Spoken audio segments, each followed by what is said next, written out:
தரித்திரருக்கு சுவிசேஷம், திருச்சபைக்கு சத்தியம், இந்த 2 நோக்கங்களோடு மன்னா மழை பெய்து கொண்டிருக்கிறது.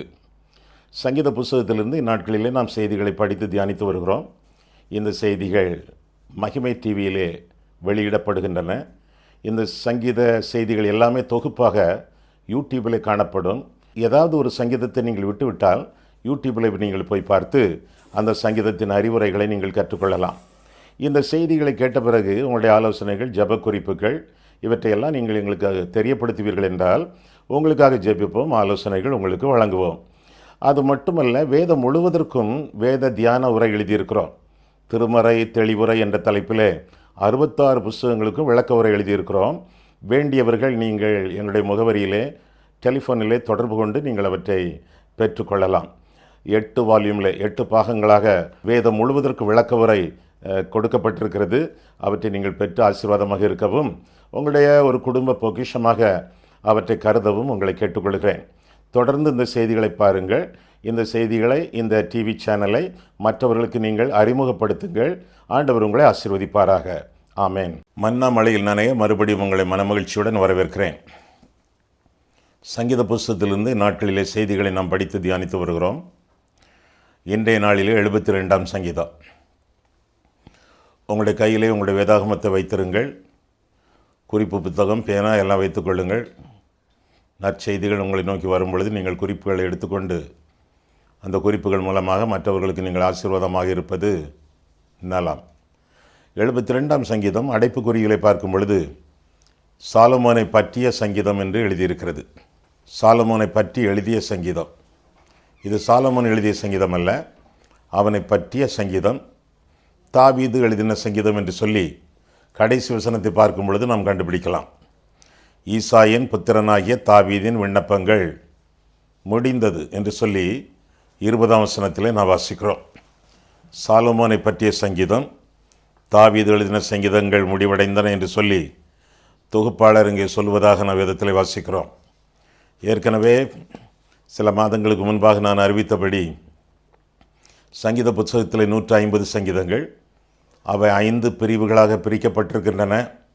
முதல் 41 சங்கீதங்கள் முதலாவது பிரிவு, 42 முதல் 72ஆம் சங்கீதம் வரை இந்த சங்கீதம் வரை இரண்டாவது பிரிவு.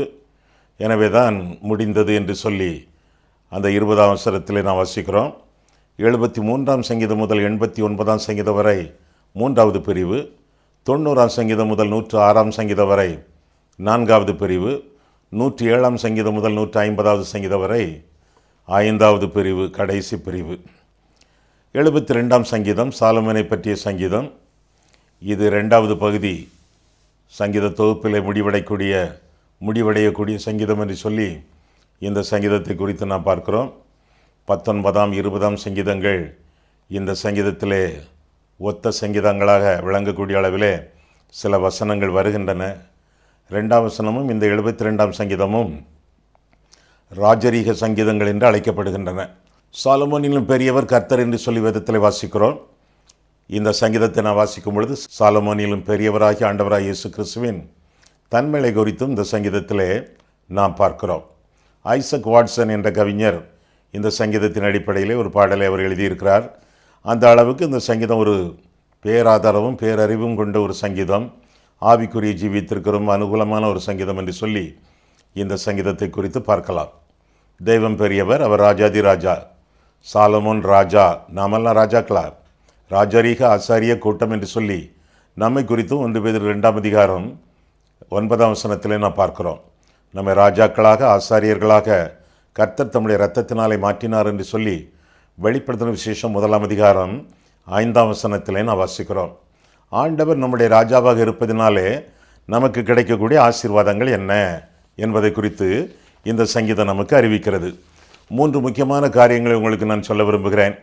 முதல் 3 வசனங்களிலே பார்க்கும் பொழுது 8ஆம் வசனம் வரையும் பார்க்கும் பொழுது ஆண்டவரால் கிடைக்கக்கூடிய சமாதானத்தை குறித்து இந்த சங்கீதம் நமக்கு பேரளவு அறிவிக்கிறது. 1ஆம் சங்கீதம் முதலாக வாசிக்கும் பொழுது, தேவனே ராஜாவுக்கும் உடைய நியாய தீர்ப்புகளையும் ராஜாவின் குமாரனுக்கும் உடைய நீதியையும் கொடுத்தருளும். அவர் உம்முடைய ஜனங்களை நீதியோடும் உம்முடைய ஏழைகளை நியாயத்தோடும் விசாரிப்பார். பர்வதங்கள் ஜனத்திற்கு சமாதானத்தை தரும், மேடுகள் நீதியின் விளைவோடு இருக்கும். ஜனத்தில் சிறுமைப்பட்டவர்களை அவர் நியாயம் விசாரித்து ஏழையின் பிள்ளைகளை ரட்சித்து இடுக்கண் செய்கிறவனை நொறுக்குவார். சூரியனும் சந்திரனும் முள்ள மட்டும் அவர்கள் உமக்கு தலைமுறை தலைமுறையாக பயந்திருப்பார்கள். புல்லறு புண்ட வெளியின் மேல் பெய்யும் மழையைப் போலவும் பூமியை நினைக்கும் தூறலைப் போலவும் இறங்குவார். அவருடைய நாட்களில் நீதிமான் செழிப்பான், சந்திரன் உள்ள வரைக்கும் மிகுந்த சமாதானம் இருக்கும் என்று சொல்லி நாம் தொடர்ந்து வாசிக்கிறோம். தெய்வம் நமக்கு சமாதானத்தை தரக்கூடியவர் என்று சொல்லி வேதம் நமக்கு கற்றுக் கொடுக்கிறது. சமாதானம் என்ற சொல்லுக்கு பழைய ஏற்பாட்டிலே ஷாலோம் என்ற சொல் சமாதானம் என்று பொருள்படுகிறது. அந்த வார்த்தை தான் இந்த சங்கீதத்தில் திரும்ப திரும்ப காணப்படுவதாக வேதம் சொல்கிறது. இயேசு கிறிஸ்து சமாதான பிரபு, ஓசன்னா ஓசன்னா என்று சொல்லி வாழ்த்தினார்கள். இன்றைக்கே ரட்சியம் என்பது அதனுடைய பொருளாகும். உங்களுக்கு சமாதானம் உண்டாவதாக என்று சொல்லியும் ஆண்டவர் சீஷர்களுக்கு சமாதானம் அருளினார் என்று சொல்லி யோவான் 20ஆம் அதிகாரத்திலே நாம் வாசிக்கிறோம். சமாதானம், உம்மை உறுதியாய் பற்றி கொண்ட மனதை உடையவன் உம்மையே நம்பியிருக்கிறபடியால் பூரண சமாதானத்துடன் அவனை காத்துக்கொள்வீர் என்று சொல்லி ஏசாயா 26ஆம் அதிகாரம் 3ஆம் வசனத்திலே நாம் வாசிக்கிறோம். பூரண சமாதானம். சமாதானம் என்ற சொல்லுக்கு ஷாலோம் எபிரேய மொழியிலே, பூரணம் என்ற சொல்லுக்கும் எபிரேய மொழியிலே ஷாலோம். அப்போது பூரண சமாதானம் என்றால் ஷாலோம், ஷாலோம், மிகுந்த சமாதானம், பேரளவில் பெறக்கூடிய சமாதானம் என்று சொல்லி அந்த வார்த்தையின் அர்த்தத்திலிருந்து நாம் விளங்கிக் கொள்ளலாம். முதல் 2 வசனங்களிலே பார்க்கும் பொழுது இது நீதியின் சமாதானம், முக்கியமான ஒரு சமாதானம், நீதியின் சமாதானம். ஆண்டவர் தரக்கூடிய நீதி, அக்கிரமக்காரர்களுக்காக பாவிகளுக்காக ஆண்டவர் மரித்து நீதியை சம்பாதித்து வைத்தார், ரட்சிப்பை சம்பாதித்து வைத்தார். விசுவாசத்தினாலே ஆண்டவர் பேரிலே உள்ள பற்றுறுதியினாலே அந்த சமாதானம் நமக்கு சொந்தமாகும். அந்த நீதி நம்மிடத்திலே தங்கும். தேவ நீதி இயேசு கிறிஸ்துவை பற்றும் விசுவாசத்தின் மூலமாக நமக்கு பலிக்கும் என்று சொல்லி ரோமர் 3ஆம் அதிகாரம் 4ஆம் அதிகாரம் 5ஆம் அதிகாரங்களிலே நாம் பார்க்கிறோம். ஆண்டவருக்கு முன்பாக நீதிமான்களாக எண்ணப்பட்டு வாழக்கூடிய வாழ்க்கை அவசியமான வாழ்க்கை, ஆசீர்வாதமான வாழ்க்கை. நீதிகரிக்கப்பட்ட வாழ்க்கை நாம் வாழவில்லை என்றால் இந்த உலகத்திலே நாம் வாழ்வதிலே அர்த்தமில்லை, நரகத்துக்கு தான் போவோம். எனவே பாவத்திலிருந்து மனம் திரும்பி இயேசுவை இரட்சகராக ஏற்றுக்கொண்டு அவருக்குள்ளான நீதிமான்களாக எண்ணப்படக்கூடிய வாழ்க்கை வாழத்தக்கதாக நாம் அழைக்கப்படுகிறோம். அது மட்டுமல்ல, இது பர்வதங்களின் சமாதானம் என்று சொல்லிக்கூட வேதம் சொல்கிறது. முதலாவதாக நீதியின் சமாதானம், 2ஆவதாக நிலைவரமான சமாதானம், நிச்சயமான சமாதானம், பர்வதங்களின் சமாதானம், சீனாய் மலையின் சமாதானம், ஓரே மலையின் சமாதானம், மலை பிரசங்கம், மறுரூப மலையின் சமாதானம், ஒலிவமலை சமாதானம், கல்வாரியின் சமாதானம், இப்படிப்பட்ட பல்விதமான சமாதானம் தரக்கூடிய பர்வதங்களை, மலைகளை நாம் வேதத்திலே சந்திக்கிறோம். ஆண்டவர் சிலுவையிலே மரித்ததினாலே, கல்வாரி மலையிலே சிலுவையிலே மறைத்ததினாலே நிரந்தரமான சமாதானம் நமக்கு கிடைத்தது என்று சொல்லி வேதம் நமக்கு கற்றுக் கொடுக்கிறது. ஆண்டவர் தரக்கூடிய சமாதானம் அளப்பரிய பெரிய சமாதானம், மிகுந்த சமாதானம். இந்த சமாதானம் பக்திக்கு நேராக நம்மை வழிநடத்துகிறது என்று சொல்லி 5ஆம் வசனத்திலே நாம் வாசிக்கிறோம். சமாதானத்தை பெற்றவர்கள் பாக்கியவான்கள், அவர்கள் பக்தியோடு இந்த உலகத்திலே நடக்கக்கூடிய அளவிலே இந்த சமாதானம் விளங்குகிறது. எந்த இருதயத்திலே சமாதானம் இருக்கிறதோ, தெய்வீக சந்தோஷம் சமாதானம் இருக்கிறதோ, அந்த இருதயத்திலே பக்தி இருக்கும், பய பக்தி இருக்கும். அவர்கள் தேவனுக்கு பிரியமாக, ஆண்டவருக்கு பிரீதியாக இந்த உலகத்திலே வாழ்வார்கள். இன்னும் 7ஆம் வசனத்திலே பார்க்கிறோம், முடிவில்லாத சமாதானம். முடிவில்லாத சமாதானம் ஆண்டவர் தரக்கூடிய சமாதானம். என்னுடைய சமாதானத்தையே உங்களுக்கு வைத்து போகிறேன் என்று சொல்லி ஆண்டவர் சொன்னார்.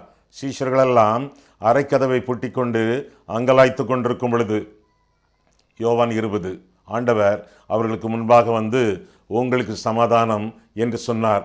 அவர்களுக்கு சரியாக விளங்கவில்லை. மீண்டுமாக உங்களுக்கு சமாதானம் என்று சொன்னார். அவர்கள் ஆண்டவருடைய கரங்களை பார்த்தார்கள். அந்த கைக்குள்ளே ஆணி வாய்ந்த கரம் என்பதை காட்டக்கூடிய அளவிலே அந்த வடு தெரிந்தது. சமாதானம் எப்படி விளங்குகிறது? கர்த்தருடைய காயம்பட்ட கரங்களினாலே விளங்குகிறது. கர்த்தர் சிலுவையிலே மரித்ததினாலே விளங்குகிறது. ஆண்டவர் சிலுவையில் மரித்ததினாலே நமக்கு கிடைக்கக்கூடிய ரட்சிப்பு மிகுந்த சமாதானம். இந்த சமாதானம் உலகத்தில் இல்லை. இந்த சமாதானம் நம்முடைய உள்ளங்களில் இருக்கும் என்றால் சமாதான பிரபு நம்மை ஆட்சி செய்வார். ஆண்டவரும் நாமும் சேர்ந்து வாழ்வோம். இது பக்தி நிறைந்த வாழ்க்கை. இது முடிவில்லாத சமாதானம் தரக்கூடிய வாழ்க்கை. 8ஆம் வசனத்திலே ஆளுகை தரக்கூடிய ஆண்டவர்.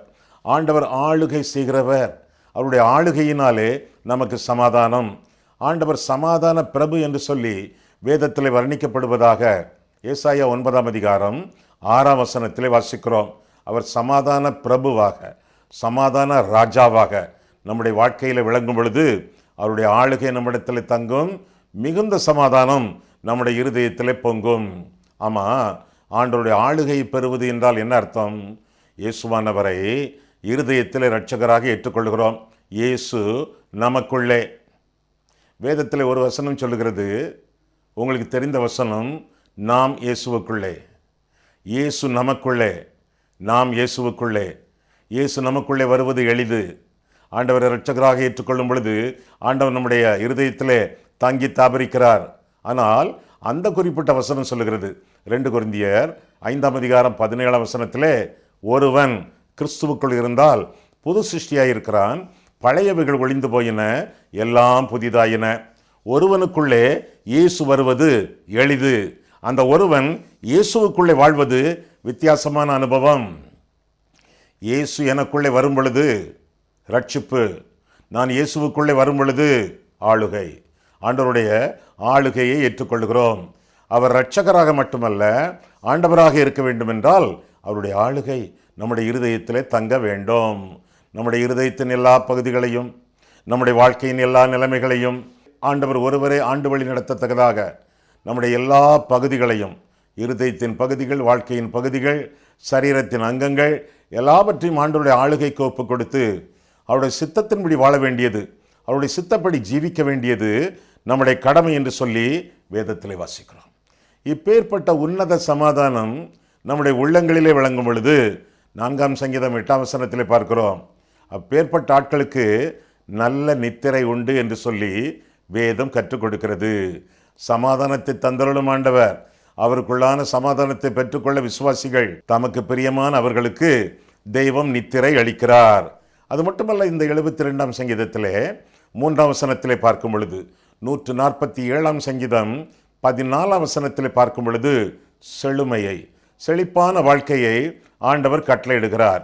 கர்த்தர் என் மேய்ப்பராயிருக்கிறார், நான் தாழ்ச்சியடையேன் என்று சொல்லி வேதத்திலே வாசிக்கிறோமே. அவர் புல்லுள்ள இடங்களிலே, அமர்ந்த தண்ணீர்கள் அண்டையிலே கொண்டு போய் செழிப்பான வாழ்க்கையை நமக்கு கட்டளையிடுகிறார் என்று சொல்லி வேதம் நமக்கு கற்றுக் கொடுக்கிறது. அது மட்டுமல்ல, இந்த சமாதானம் நமக்கு தேவனோடு உள்ள உறவை உண்டாக்குகிறது, வலுப்படுத்துகிறது. கர்த்தருக்கும் எனக்கும் உறவு, எப்பேற்பட்ட ஆசீர்வாதம்! கர்த்தருக்கும் நமக்கும் உள்ள உறவு, அந்த தேவ உறவை இந்த சமாதானம் அருளி செய்கிறது என்று சொல்லி வேதம் நமக்கு தெளிவாக கற்றுக் கொடுக்கிறது. அவரோடு உள்ள உறவு, அவரோடு உள்ள ஐக்கியம் இந்த சமாதானத்தின் மூலமாக நமக்கு சொந்தமாகிறது. எபிரேயர் 12ஆம் அதிகாரம் 14ஆம் வசனம் இப்பேற்பட்ட சமாதானத்தை நமக்கு அருளி செய்கிறது. இந்த சமாதானத்தை விவரமாக நீங்கள் அறிந்து கொள்ள வேண்டும் என்றால் ரோமர் 12ஆம் அதிகாரத்தையும் படியுங்கள். தெய்வீக சந்தோஷம், தெய்வீக சமாதானம் உங்களுடைய உள்ளங்களை நிரப்பி ஆட்கொள்ளும். சமாதான பிரபு, ஏக சிந்தையை விரும்புகிறவர் இப்பேற்பட்ட சமாதான வாழ்க்கையை நமக்கு அருளி செய்கிறார்.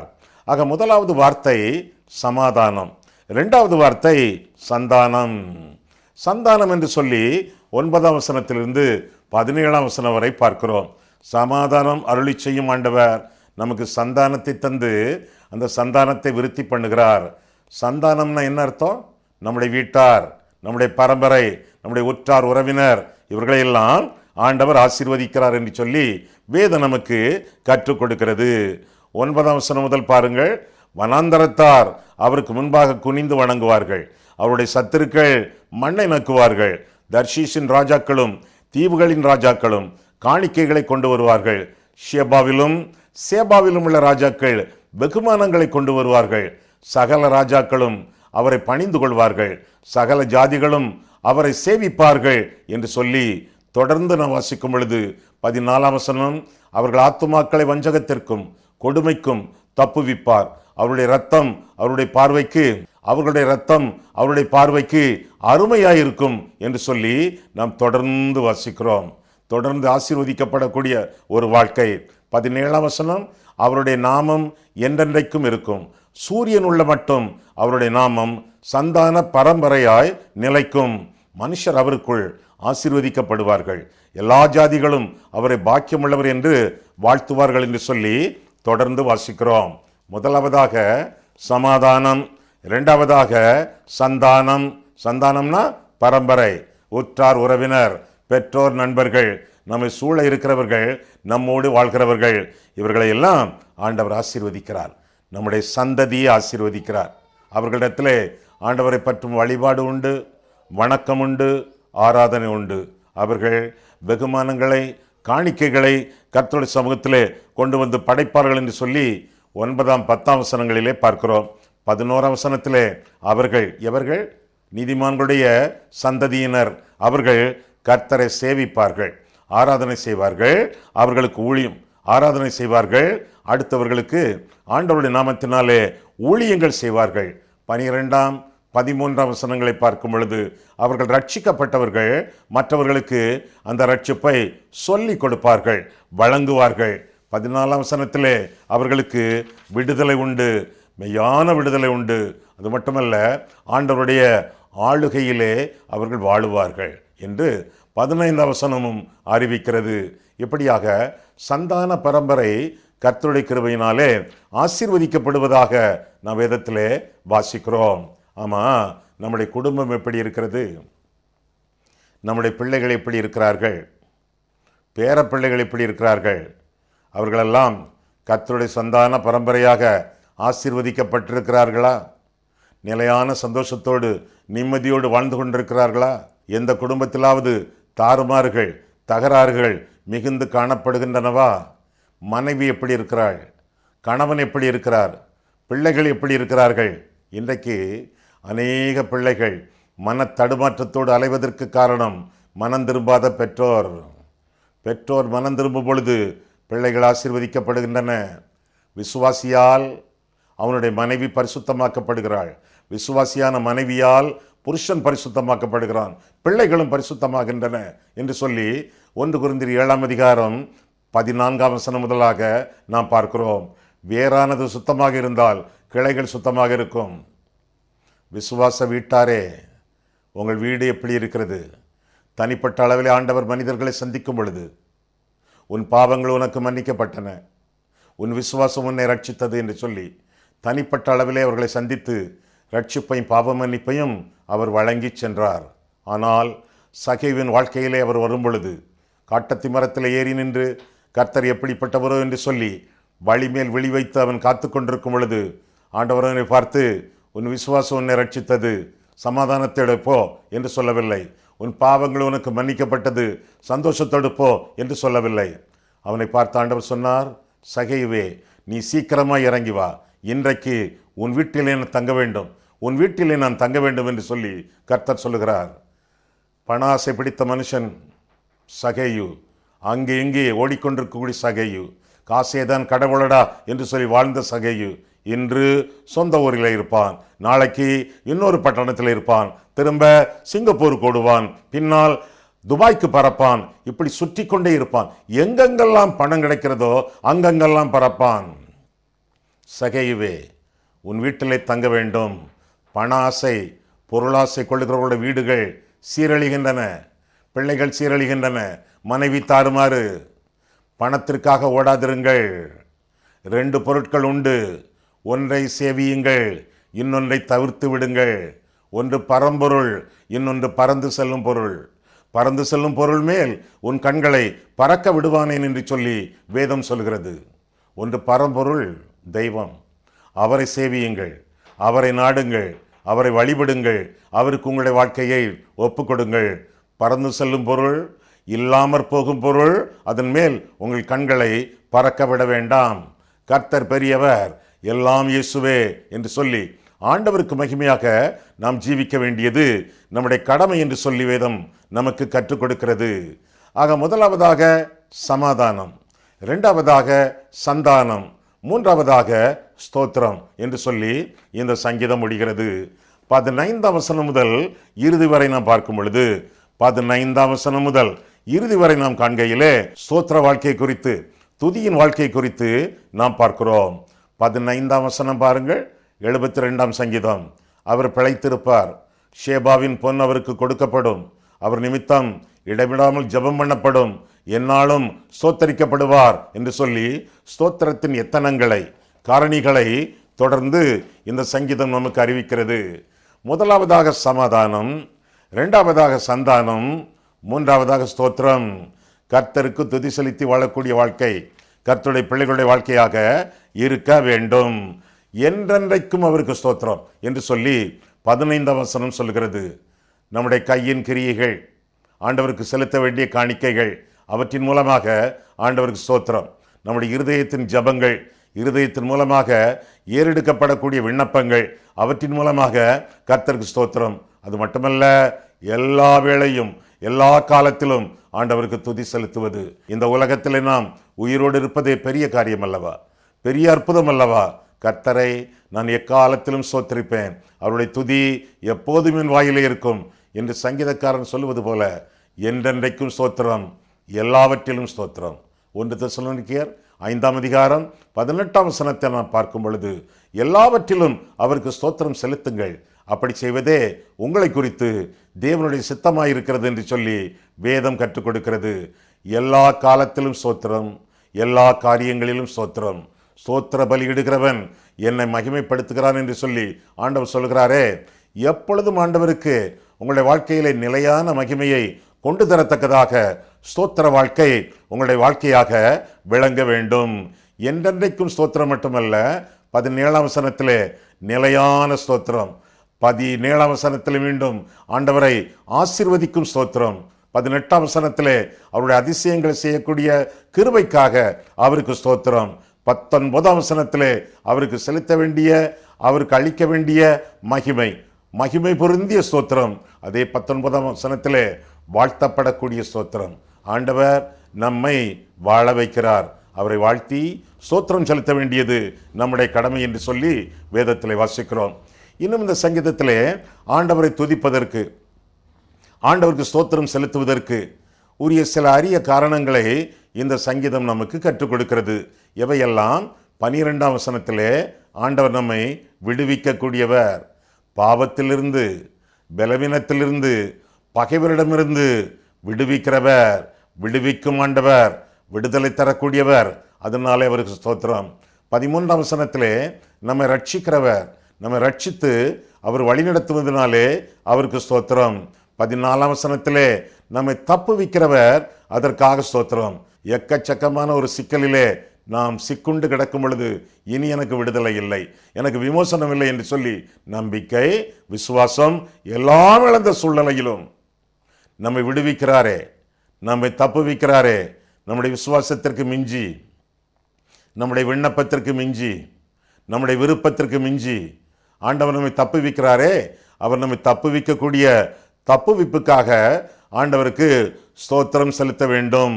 16ஆம் வசனத்திலே செழிப்பு, ஆண்டவர் நம்மை செழிப்பாக வைத்திருக்கிறாரே. நான் தாழ்ச்சி அடையன் என்று சொல்லக்கூடிய அளவிலே புல்லுள்ள இடங்களிலே அமர்ந்த தண்ணீர்கள் அண்டையிலே ஆண்டவர் நம்மை அனுதினமும் மேய்த்து செழிப்பாக வைத்திருக்கிறாரே. எனவே கர்த்தருக்கு ஸ்தோத்திரம் செலுத்தி துதி செலுத்தி வாழ வேண்டியது நம்முடைய கடமை என்று சொல்லி வேதம் நமக்கு கற்றுக் கொடுக்கிறது. ஆண்டவர் தரக்கூடிய விடுதலைக்காக, ஆண்டவர் தரக்கூடிய ரட்சிப்புக்காக, ஆண்டவர் நமக்கு அளிக்கக்கூடிய தப்புவித்தலுக்காக, இன்னும் செழிப்புக்காக ஆண்டவருக்கு துதி செலுத்தி வாழ வேண்டும் என்று சொல்லி இந்த சங்கீதம் அறிவிக்கிறது. அது மட்டுமல்ல, கர்த்தருடைய நாமம் பூமி எங்கும் நிறைந்திருக்கிறது. அவருடைய மகிமையை உலகம் முழுவதும் காட்டுகிறது. பூமி கர்த்தருடைய மகிமையினால் நிறைந்திருக்கிறது. கர்த்தரை அறியும் அறிவினாலே பூமி நிறைந்திருக்கிறது. கர்த்தருடைய காருண்யத்தினாலே பூமி நிறைந்திருக்கிறது. கர்த்தருடைய கிருபையினாலே பூமி நிலைத்திருக்கிறது. எனவே ஆண்டவருக்கு என்னாலும் துதி செலுத்தி, நன்மையிலே நன்றி, துன்பத்திலே துதி, எல்லா விதமான துதி பலிகளையும் ஆண்டவருக்காக எடுத்து வாழ வேண்டியது நம்முடைய கடமை. இன்னும் வாசிக்கிறோம் கடைசி 2 வசனங்களிலே 19, 20 பார்க்கும் பொழுது, அவருடைய மகிமை பொருந்திய நாமத்துக்கு என்றென்றைக்கும் ஸ்தோத்திரம் உண்டாவதாக, பூமி முழுவதும் அவருடைய மகிமையால் நிறைந்திருப்பதாக, ஆமேன். ஆமென். ஈசாயின் புத்திரனாகிய தாவீதின் விண்ணப்பங்கள் முடிந்தது. 2ஆம் பகுதியிலே முடிந்தது. இன்னும் மற்ற பகுதிகளிலே இன்னும் தாவீதின் விண்ணப்பங்கள் தொகுக்கப்பட்டிருக்கின்றன. சரி, இந்த சங்கீதத்தை முடிக்கும் பொழுது ஆமேன் ஆமேன் என்று சொல்லி டபுள் ஆமேன், இரட்டை ஆமேன்களால் சங்கீதம் முடிகிறது. ஆமேன் என்றால் என்ன அர்த்தம்? 3 அர்த்தங்கள். முதலாவதாக ஆமேன் என்று சொல்லும் பொழுது அப்படியே ஆக கடவுது, நான் இந்த ஜெபத்திற்கு சம்மதிக்கிறேன் என்பது பொருள். 2ஆவதாக ஆமேன் என்றால் உண்மையாக, நிச்சயமாக, சத்தியமாக என்பது பொருள். ஆமேன் என்பது ஒரு விசுவாச வார்த்தை. 3ஆவதாக ஆமேன் என்றால் இயேசு கிறிஸ்து என்று அர்த்தம். வெளிப்படுத்துகிற விசேஷம் 3ஆம் அதிகாரம் 14ஆம் வசனத்தை பார்க்கும் பொழுது ஆமேன் என்கிறவர் சொல்லுகிறதாவது என்று வாசிக்கிறோம். அப்போ ஒரு ஜெபத்திற்கு கடைசியில ஆமேன் என்று சொல்லும் பொழுது ஆண்டவர் அந்த ஜெபத்திற்கு கையெழுத்து போடுகிறார் என்று சொல்லி அர்த்தம். ஆமேன் ஆமேன் என்று சொன்னால் இரட்டை அழுத்தங்களோடு கர்த்தருடைய கையெழுத்தை நிலைநாட்டுகிறது இந்த சங்கீதம். எனவே அடுத்த தடவை நீங்கள் ஆமேன் சொல்லும் பொழுது பறக்க பறக்க பார்த்து விட்டு சொல்லாதிருங்கள், பயபக்தியோடு சொல்லுங்கள். அது அப்படியே ஆக கடவுது என்றார் போல ஆகும். 2ஆவதாக அது உண்மையாக, நிச்சயமாக நிறைவேறும். 3ஆவதாக ஆமென் என்பது இயேசுவின் கையெழுத்து என்பதனாலே நிச்சயமாக அந்த கையெழுத்தின் மூலமாக உங்களுடைய ஜெபம் பலிக்கும். எனவே பயபக்தியோடு பரிசுத்த அலங்காரத்தோடு ஆமென் என்று சொல்லி ஆராதிக்க வேண்டியது நம்முடைய கடமையாகும் என்று சொல்லி வேதத்திலிருந்து நாம் கற்றுக்கொள்கிறோம். ஈசாயின் புத்திரன் தாவீது, அவனுடைய சங்கீதங்கள் முடிவடைவதாக இந்த பகுதியிலே இந்த பகுதியை தொகுத்தவர் அறிவிப்பதாக நாம் பார்க்கிறோம். இதற்கு அடுத்தாற் போல ஆசாபின் சங்கீதங்கள் ஆரம்பிக்கின்றன. அதற்கு பிறகும் தாவீதின் சில சங்கீதங்கள் சங்கீத புத்தகத்திலே இடம்பெறும். அவற்றையெல்லாம் படிப்படியாக நாம் பார்ப்போம். கண்களை மூடுவோம், கர்த்தரை பார்ப்போம். அன்புள்ள ஆண்டவரே, உம்முடைய வசனங்களை ஆராயவும், எங்கள் வாழ்க்கையை ஆராயவும், உம்முடைய சந்நிதியிலே எங்களை வழிநடத்தினீர். அதற்காக உமக்கு ஸ்தோத்திரம் சுவாமி. அன்புள்ள ஆண்டவரே, 72ஆம் சங்கீதத்திலிருந்து சில உண்மையான நன்மைகளை குறித்து நாங்கள் ஆராதிக்க, நாங்கள் அறிந்து கொள்ள ஆண்டவர் கிருபை கொடுத்தீர். அதற்காக ஸ்தோத்திரம். அன்புள்ள ஆண்டவரே, எங்களுக்கு வேண்டிய சமாதானத்தையும் எங்களுக்கு வேண்டிய சந்தானத்தையும் நாங்கள் உங்களுக்கு செலுத்த வேண்டிய ஸ்தோத்திரத்தையும் அளவிறந்த அளவிலே நாங்கள் அனுபவிக்கவும், உம்முடைய நாமத்தை நாங்கள் மகிமைப்படுத்தவும் ஆண்டவரே நீர் எங்களுக்கு அருளி செய்யும். சங்கீதத்தின் மூலமாக ஆண்டவரே எங்களுக்கு சொல்லிக் கொடுத்த கருத்துக்களுக்காக ஸ்தோத்திரம். அவைகளையெல்லாம் நாங்கள் கடைபிடித்து வாழவும் மற்றவர்களுக்கு கற்றுக் கொடுக்கவும் கிருபை செய்யும்.